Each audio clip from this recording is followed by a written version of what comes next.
لما نيجي نتكلم على اسوس او شركه اسوس، فهي شركه عريقه جدا، ابدعت فعلا في قسم اللابتوب واخرجت لنا اجهزه من العيار التقيل القوي، سواء في المواصفات او سواء في الامكانيات اللي بتقدمها. مش غريب عليها طبعا لما تقدم لنا النهارده تليفون بالمواصفات القويه اللي معروفه في السوق العالمي، وخصوصا على مستوى الجيمرز اللي بيستخدموا الانواع اللي من التليفونات ديت. التليفون اللي معانا النهارده اللي هنبتدي او هنعمل عليه الريفيو بتاعنا هو الاسوس روج فون 6 برو. تليفون من العيار التقيل، قوي، جاي بمواصفات تقيله قوي وغالي كمان. تابعوا معانا الحلقه دي لغايه اخرها عشان تعرفوا كمان سعر التليفون دوت في نهايه الحلقه، وتعرفوا مواصفات ومميزات وعيوب التليفون اللي معانا النهارده اسوس روج فون 6 برو. ابقوا معانا.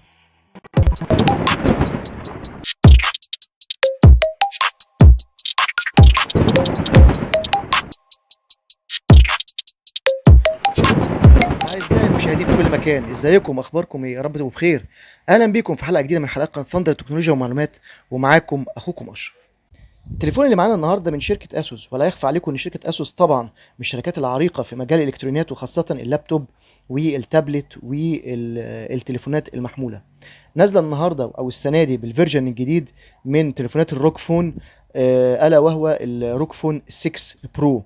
تليفون فعلا من العيار التقيل، واحنا بنستعرضه هتفاجئوا بمواصفات غريبه جدا في التليفون دوت، سواء في نظام التبريد او سواء في طريقه الشحن او سواء في الشاشه الخلفيه اللي بتستعرض عليها النوتيفيكيشن او الاشعارات اللي بتجيلك باستمرار، او بتستخدمها في الالعاب الجيمز اثناء استخدام التليفون للغرض دوت.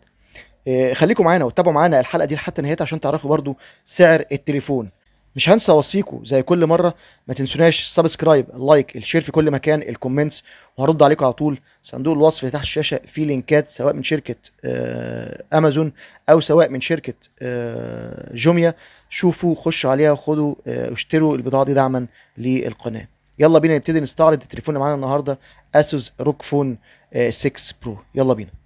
تليفون أعلن عنه في 5/7 أو 5 جولاي 2022، وهيبتدي طرحه للبيع واستعراضه يوم 13 جولاي 2022. أبعاد التليفون 173 في 77 في 10.3 ملم، والوزن بتاعه 239، وده بيديله تقل شوية بسبب البطارية. موجود بطبقة الحماية الأمامية هتبقى جوريلا جلاس فيكتس، اما الخلف هيبقى جوريلا جلاس 3. الفريم من الالومنيوم، وبيدعم التليفون دوت شريحتين اتصال، ومدعم بمعيار الاي بي اكس 4 المضاد لرذاذ الميه. التليفون ده جاي بشاشه خلفيه 2 انش، بيجي عليها النوتيفيكيشن او استعراض الاشعارات اللي بتجيلك سواء اتصال او سواء اشعارات رسائل زي الواتساب وزي بقيه الابليكيشنز اللي تبقى انت محملها على التليفون. برضو التليفون دوت بيديلك احساس بالضغط او احساس باللعبه نفسها وانت بتلعب، يعني اثناء اللعب بتدي لك نظام الفايبريشن والاهتزازات المستمره اثناء مسكك للتليفون وحملك ليه وانت بتلعب الالعاب اللي انت بتحملها على التليفون دوت. نيجي بالنسبه للشاشه، الشاشه هتبقى من نوع الاموليد، مليار لون، ترددها 165 هرتز، بتدعم الاتش دي ار 10 بلس. النتس بتوصل من 800 ل 1200 نتس. مساحه الشاشه 6.78 انش. نسبه الاستحواذ بتوصل ل 82.2%.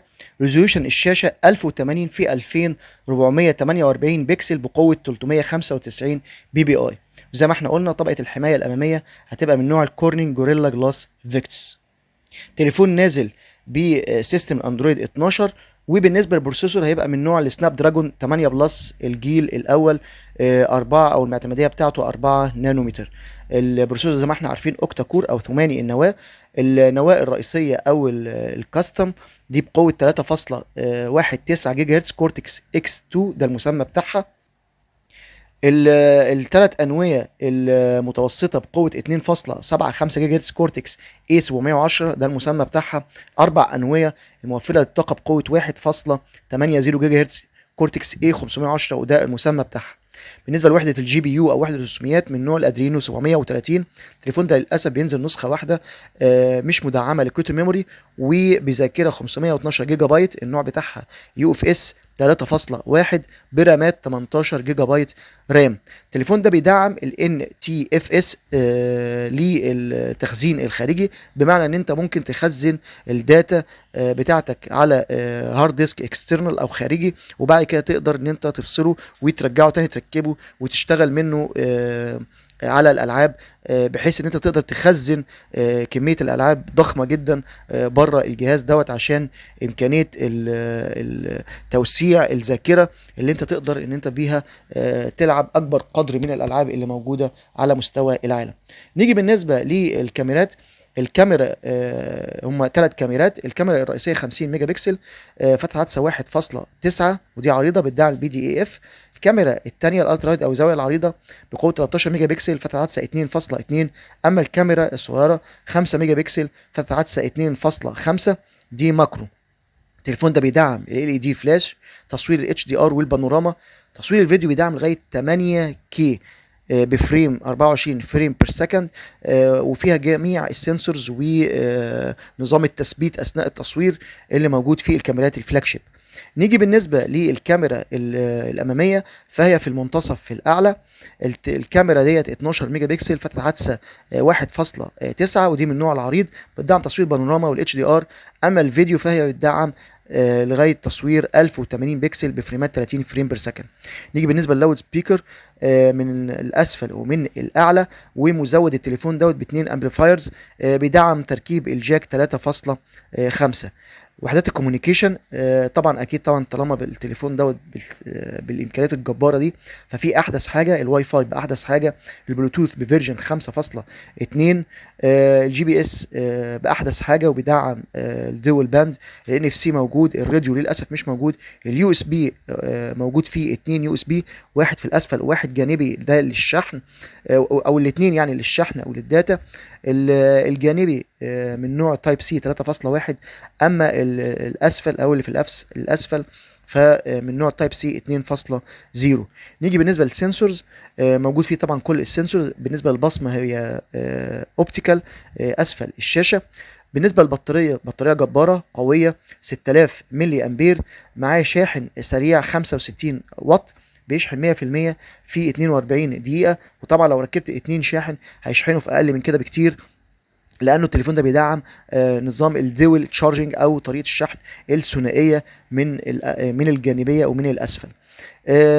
طبعا في التليفون دوت شحن عكسي بقوه 10 واط، باور ديليفري 3.0 والكويك تشارج من نوع الخامس. التليفون ده ما بينزلش منه غير لون واحد بس اللي هو الوايت او اللي بيسموه الستورم وايت.